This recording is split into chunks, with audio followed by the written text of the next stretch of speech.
நபிகள் நாயகம் என்ன செய்யறாங்கன்னா எந்திரிச்சு நிக்கிறாங்க. அந்த உடலை கடந்து போற வரைக்கும் அந்த பாடி உடலை எடுத்துட்டு வர்றாங்க, எழுந்து நிக்கிறாங்க. அந்த பாடி கடந்து போற வரைக்கும் கூட இருந்த தோழர்கள் எல்லாம் கேட்கிறாங்க, நபிகள் நாயகமே இது யூதருடைய உடல், நம்ம ஆள் இல்லை இவரு. அவங்க என்ன நினைச்சுட்டாங்க, முஸ்லீமுக்கு தான் நம்ம எந்திரிக்கணும், வேற ஆளுக்கு எந்திரிக்க கூடாதுன்னு கூட இருந்த தோழர்கள் நினைச்சிட்டு கேட்கிறாங்க. இது நம்ம ஆளு உடல் இல்ல, யூதருடைய உடல். அதுவும் மனுஷன் தானப்பா, ஒரு இறந்த உடலை எந்த மதத்து உடலை கண்டாலும் எந்திரிச்சு நில்லுங்க, கடந்து போனாலும் உட்கார்ந்துக்கிறங்க அப்படின்னு சொல்லி நபிகள் நாயகம் சொல்றாங்க. இன்னைக்கு எங்களுக்கு சட்டம், எந்த மதத்து உடல் வந்தாலும் நாங்க எழுந்து நிற்கணும். அப்ப இது இறந்து போன ஒரு மனுஷன் உடலுக்கு எப்படி மரியாதை கொடுக்க சொல்ற ஒரு மார்க்கத்துல அவனோட பலவாதம் இவனோட பலவாதம் இஸ்லாத்துல இருக்குமா? இது எவனோ ஒருத்தன் அறகுறையா விலகி நினைஞ்சிருக்கிறான், இந்த வேலையை பண்ணிட்டு இருக்கான். இது மாதிரி ஆளுக்கு தான் இஸ்லாத்துக்கு பெரிய எதிரிகளா இருக்கிறாங்க. இஸ்லாம் சொல்லாத ஒரு செய்தியை இஸ்லாத்தின் பெயரால சொல்லக்கூடியவர்கள். அதை விட ஒரு ஆள், ஒரு நபிகள் நாயகம் ஒரு பெரிய சாம்ராஜ்யத்தை உண்டாக்கி ராஜாவாயிட்டாங்க. அதாவது அவங்க பிறந்தது மக்காவுல, அங்கிருந்து விரட்டி விடப்படுறாங்க, மதீனாவுக்கு போறாங்க. அங்க உள்ள மக்கள் எல்லாம் அவங்களை ஏத்துக்கிட்டாங்க. உடனே அவங்களே ஜனாதிபதி ஆயிடுறாங்க. பெருசா நபிகள் நாயகத்தினுடைய சாம்ராஜ்யம் விரிவடைஞ்சிருச்சு. அப்படி ராஜாவா இருக்கும் பொழுது ஒரு இடையில ஒரு சின்ன ஒரு ஆள், சுமாமாண்டு ஒரு ஆள் இருந்து கொண்டு வழிப்பறி கொள்ள செய்வது, ரொம்ப மக்களுக்கு இடைஞ்சல் பண்ணிட்டு இருக்கிறாரு. நபிகள் நாயகம் போய் அந்த ஆளை பிடிச்சிட்டு சொல்லிட்டாங்க, இந்த கொள்ளக்காரர்கள் இருக்கக்கூடாது, ஆளை தூக்கிட்டு வா. அவர் தனி படம் வச்சிருக்காரு, கொள்ள கூட்டம். அவரை தூக்கிட்டு வந்துட்டாங்க. ஆளை அவரை பள்ளிவாசல்ல ஒரு இடத்துல என்ன செஞ்சாங்க, உட்கார வச்சு, ஜெயிலாம் கிடையாதுல, சும்மா ஒரு தூண்ல கட்டி போட்டாங்க. ஒரு நாள் ஆச்சு, 2 நாள் ஆச்சு, 3 நாள் ஆச்சு. 3 நாளைக்கு பிறகு நபிகள் நாயகம் அவர்கிட்ட கேட்கிறாங்க, என்னப்பா செய்தி, நான் என்னை அவிழ்த்து விடுங்க அப்படின்னு முதல் நாள் கேட்கிறாரு. நபிகள் நாயகம் பேசாம போயிடுறாங்க. 2வது நாள் என்னை விடுதலை செஞ்சிருங்க நீங்க அப்படின்னு கேட்கிறாரு. நபிகள் நாயகம் பேசாம போயிடுறாங்க. 3வது நாள் கேட்கிறாரு, இவர் அவிழ்த்து விடுங்க அப்படின்னு. அவர் போய் குளிச்சுட்டு நபிகள் நாயகத்துக்கு முன்னாடி உட்கார்ந்து சொன்னாரு, உலகத்திலேயே நான் ரொம்ப வெறுக்கிற ஒரு ஆள் நீங்களா இருந்தீங்க.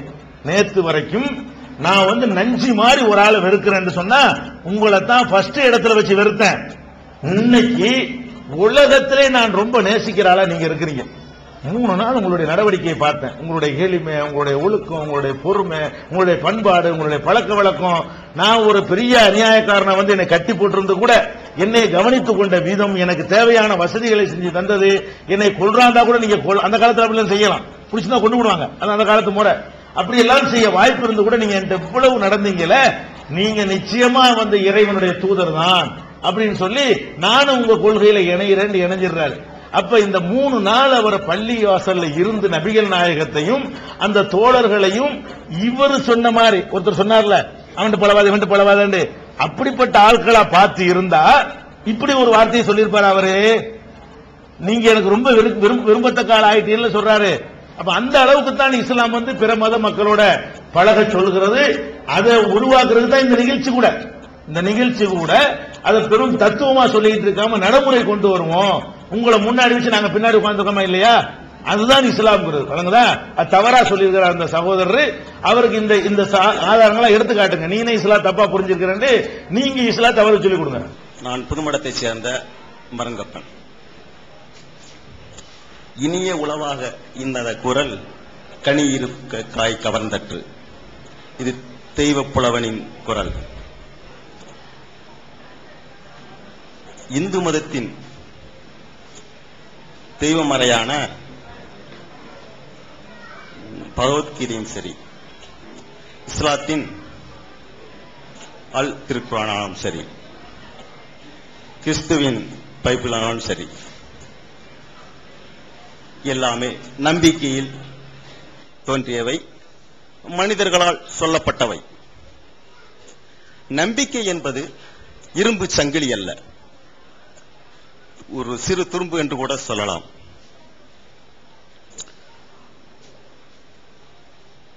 அப்படி இருக்கையில் அடுத்த மனித சமுதாயத்திற்கு, மனித சமுதாயம் வாழ்வதற்கு தெய்வப்புலவன் திருவள்ளுவன் திருக்குறள் மூலம் எல்லாமே சொல்லிவிட்டான். அதை படித்தாலே அனைத்து மதத்தினரும் அனைத்து சமுதாயமும் ஒரு நல்ல நிலைக்கு நாம் வரலாம். படித்தவர்களையும் உருவாக்கலாம், பண்புள்ளவர்களையும் உருவாக்கலாம். அவன் என்ன சொல்லவில்லை, எல்லாமே சொல்லிவிட்டான். ஆனால் இன்று ஒவ்வொருத்தரும் தனக்கு ஒரு ஆயுதத்தை, இந்த புனிதமான தெய்வ நூலை தூக்கிக் கொண்டு திரிகிறார்கள், 3 மதத்தினருமே. அதைவிட உங்களை போன்ற புரட்சியாளர்கள், விழிப்பு உள்ளவர்களை நீங்கள் இந்த திருவள்ளுவனின் உரையை தூக்கிச் சென்றால் எல்லோரும் ஏற்றுக்கொள்வார்கள். உங்களை வேற்று கண்ணோட்டத்தில் பார்க்க முடியாது நிச்சயமாக. ஆகையால் இந்த தெய்வப்புலவனின் திரு உரையை நீங்கள் எல்லாம் இந்த நாட்டிற்கு சொல்ல வேண்டும் என்று நான் ஆசைப்படுகிறேன். அதாவது ஒரு கேள்வி அவர் கேட்டாலும் கேள்விக்கு முன்னாடி சில செய்திகளை பதிவு செய்ய வைத்திருக்கிறதுனால அதுக்கும் கொஞ்சம் விளக்கம் சொல்லிட்டு கேள்விக்கும் போயிருவோம். அந்த சகோதரருடைய முக்கியமான கருத்து என்னன்னு கேட்டா, முஸ்லிம்கள் குர்ஆனை வேதம்னு சொல்றாங்க, அதுவும் நம்பிக்கை தான், கடவுள்னு அவங்க சொல்றாங்க, அது மனிதனுடைய சொல்லுதான். இந்துக்கள் ஒன்றை வேதம்னு நினைக்கிறாங்க, அதுவும் சும்மா நம்பிக்கை தான். கிறிஸ்தவர்கள் பைபிள வேதம்ங்கிறாங்க, அதெல்லாம் அவங்க நம்பிக்கையின் பார்ப்பட்டதுதான். நம்மளாதான் அப்படி நம்பிக்கிட்டோமே தவிர இதை விட்டுட்டு தெய்வ புலவன் வள்ளுவர் சொன்னதை நம்ம ஏத்துக்கலாமே அப்படிங்கிற கருத்தை ஒரு முன்வைக்கிறாரு. அதுவும் அவருடைய நம்பிக்கை தான். அது அவர் தெய்வ புலவன் நினைக்கிறாரா, தெய்வ புலவன் மனசு தானே அவரு, அதுவும் நம்பிக்கை தான். அவர் இதெல்லாம் நம்பிக்கைன்னு சொன்ன மாதிரி அதுவும் அவருடைய நம்பிக்கை தானே தவிர அதுக்கு என்ன ப்ரூஃப் இருக்குன்னா ஒரு ப்ரூஃபும் கிடையாது. இது ஃபர்ஸ்ட் விளங்கிக் கொள்ள வேண்டும். அதே நேரத்தில் இந்த திருக்குறள் வழியில நீங்க சென்றால் என்ன என்பதற்கும், குர்ஆனை நாங்கள் நம்பிக்கை அடிப்படையிலாம் வேதம் நினைக்கிறோமா என்பதற்கும் நீங்க நாங்க என்ன ரிப்ளை வச்சிருக்கிறோம்ங்கிறத நீங்க தெரிந்து கொள்ள வேண்டும். திருக்குறளை பொறுத்த வரைக்கும் நம்முடைய தமிழ் மொழியில், அழகான தமிழ்ல, தமிழ் மொழி இதுவரை கண்டிராத ஒரு நடையில 1.25 அடியிலாம் இருக்காது, ஒரு சீர்லாம் கிடையாது, ஒரு வித்தியாசமான ஒரு நடையில என்ன செய்யறாரு, ஃபர்ஸ்ட் எழுதப்பட்ட ஒரு நூல், தமிழுக்கு நல்ல தொண்டு செய்த நூல் என்ற வகையில் அது தமிழ் நூல் என்று நம்ம பெருமைப்பட்டுக் கொள்ள முடியும். ஆனால் அதுல உள்ளதை நடைமுறைப்படுத்தணும்னு சொன்னார, அது நடைமுறைப்படுத்த யாராலும் இயலாது, நடைமுறைப்படுத்த முடியாத, நடைமுறைப்படுத்த கூடாத, நடைமுறைப்படுத்தினால் மனிதனுக்கு கேடு செய்யக்கூடிய பல விஷயங்கள் திருக்குறள்ல இருக்கின்றன. உதாரணத்திற்கு 1-2 விஷயங்களை நான் இங்கே பதிவு செய்ய விரும்புகிறேன். இப்ப நம்ம ஆணு பெண்ணு சமம்ங்கிற ஒரு சித்தாந்தத்தில் எல்லாரும் போய்கிட்டு இருக்கிறோம், வழங்குதா? அந்த சகோதரன் சகோதரத்துவமா இருக்கணும்னு சொல்றாங்க. இப்ப ஆனா ஒரு காலம் இருந்தது, கணவனை மனைவி தெய்வமாக போற்றுகிற காலம், அது ஒரு காலம் இருந்தது. தூங்கி எந்திரிச்சோன்னா காலத்தோட என்ன செய்வாங்க, கும்பிட்டு போவாங்க. இப்ப என்ன, நீனு மனுஷன் நானும் மனுஷங்கிற ஒரு காலத்துக்கு வந்துட்டோம். ஆனால் திருவள்ளுவரை நம்ம பேணுவதா இருந்தால் அது கடவுளை விட யாரை பெருசா நினைக்கணுங்கிறாருன்னு கேட்டா, புருஷனை தெய்வமா நினைக்கணும் அப்படிங்கிறாரு. எப்படி சொல்றாருன்னா, தெய்வம் தொழால் கொழுநன் தொழுதெழுவாள் பெய்யன பெய்யும் மழை அப்படிங்கிறார். தெய்வத்தை தொழாம, கொழுநன்னா புருஷன், புருஷனை ஒரு பெண்ணு தொழுது நடந்தாலேயானால் பெய்யினா மழை பெஞ்சிரும். இது அப்பட்டமான ஒரு 100% பெண்ணடிமைத்தனமா, இது வாழ்க்கையில கடைபிடிக்க வேண்டிய ஒரு தத்துவமா? அப்ப எல்லா பொம்பளைங்களும் புருஷனை தொழணும் என்று நம்ம பிரச்சாரம் பண்ண இயலுமா? இது நல்ல தமிழ்ல சொல்லி இருக்கிறாருன்னு தமிழுக்கு அவரையும் நம்ம குறை சொல்ல முடியாது. 2000 வருஷத்துக்கு முந்தி நான் வாழ்ந்தால் அப்படித்தான் பேசுவேன். அந்த காலத்துக்கு தகுந்தவாறு அவர் பேசியிருக்கிறாரு, அவரை குறை சொல்ல இயலாது. இந்த காலத்துல கொஞ்சம் கௌரவமா பேசியிருப்பாரு. அந்த காலத்து மக்கள் என்ன செஞ்சாங்கன்னா புருஷனை தெய்வமா நினைச்சாங்க, அதுக்கு தகுந்த மாதிரி தான் அவரும் எழுதியிருக்க முடியும். அவருடைய சிந்தனையோ நோக்கத்தையும் நம்ம குறை சொல்லல. அந்த கருத்து இன்னைக்கு உதவுமா? உதவாது, சரியா வராது. அதே மாதிரி அவர் சொல்றாரு, இன்னைக்கு 100க்கு 90 உலக அளவுல எடுத்துக்கொண்டால் 100க்கு 98% பேர் நம்ம அசைவ உணவு சாப்பிடுறோம். 100க்கு 98% பேர்.